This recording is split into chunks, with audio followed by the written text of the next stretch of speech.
Welcome guys, I wanted to show you how to replace a battery on your GMC Yukon remote. First thing you want to do, if you have like a screwdriver, even like a Swiss Army knife works good too. First you want to release the valet key, which is here, a little side button there.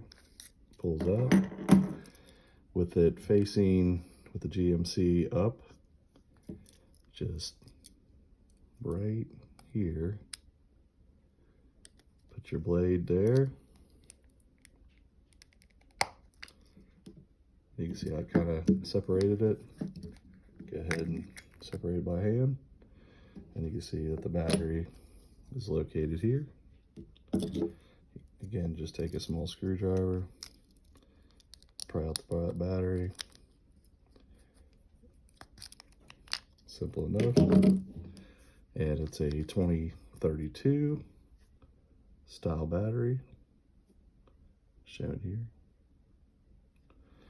Then make sure you have it with the most flat part facing down, and reinstall.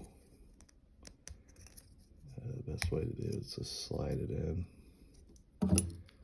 So go ahead and got a wedge there, but it's,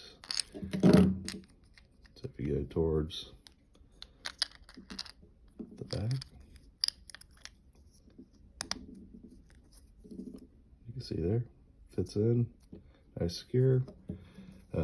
This can separate here, no big deal. It just sits in there behind the touchpad. Just make sure it's in the located where the corners are holding it in, and then reinstall the cover.